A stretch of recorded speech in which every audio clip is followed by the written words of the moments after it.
आता यांचं सरकार असल्यानंतर आपण एक गोष्ट पाहतोय की आज नरेंद्र मोदी पालघर जिल्ह्यात आले आणि पालघर जिल्ह्यात आले तर त्याची काँग्रेसची आणि विरोधकांची किती भीती यांच्या मनात आहे।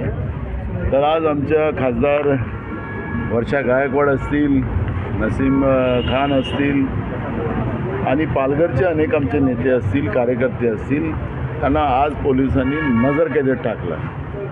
का एवढी भीती प्रधानमंत्री नरेंद्र मोदीला व्हावी, या राज्याच्या सरकारला व्हावी?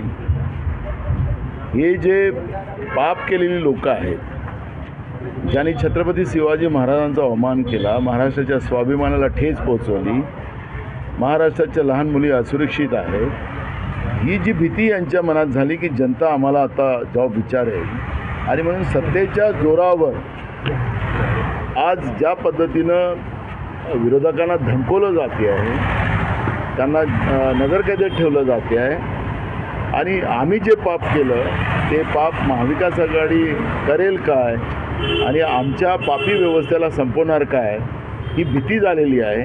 आणि त्याच्यामुळे या पद्धतीचे ज्यांनी पाप केलेली आहेत, भ्रष्टाचार असेल, कमिशनखोरी असेल, छत्रपती शिवाजी महाराजांचा अपमान असेल, या सगळ्या गोष्टीचा विचार पाहिला तर स्वाभाविक आहे की महायुतीमध्ये असलेले अनेक जे भ्रष्टाचारी व्यवस्था, कमिशनखोरी व्यवस्था, त्यांना भीती स्वाभाविक निर्माण होणारच आहे। आत्ताही पण बोलतो, कालही बोललो होतो की ती शाळा होती ती RSSची आपटेंची शाळा आहे,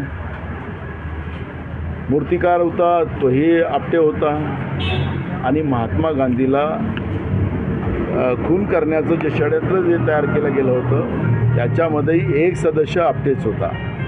ही जी लिंक आहे आपट्यांची, ही त्यावेळेसही होती, आजही आहे।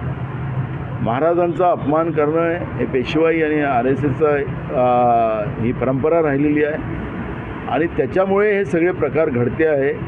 शाळेमधल्या मुली असुरक्षित आहेत, शाळेतल्या मुली आता शाळेत जायला घाबरतात आहेत आणि रोज घटना ह्या चाललेल्या आहेत। एकच बदलापूरची घटना नाही, सातत्यानं महाराष्ट्राच्या कान्याकोपऱ्यामध्ये हे घटना चाललेल्या आहेत आणि सरकार उत्तर देताना सांगतं की विरोधक राजकारण करतात आहेत। आता यांचा जो सरकारी वकील आहे उज्ज्वल निकम, तो सांगतो की त्या मुलीला जो काही तो मार दिसतो आहे तो सायकलचा आहे। आता असे विद्वान सरकारी वकील भाजपचे जे उमेदवार होते ते राहतील तर सरकारचा बचाव करेल, पण ज्या मुली ज्या उद्ध्वस्त झालं त्यांचं जीवन, त्यांचं कुटुंब उद्ध्वस्त झालं, त्यांना न्याय कोण देणार? सरकारला वाचवणारा सरकारी वकील जनतेच्या पैशाची उधळपट्टी करतो आहे, पण ज्या मुलींचं जीवन उद्ध्वस्त झालं त्यांना कोण न्याय देणार? त्या कुटुंबाला न्याय कोण देणार? हा प्रश्न आता महाराष्ट्राची जनता त्यांना विचार।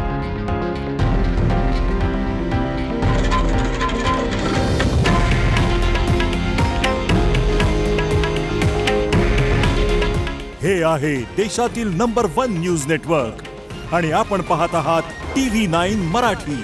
काळजी तुमची, हित महाराष्ट्राचं।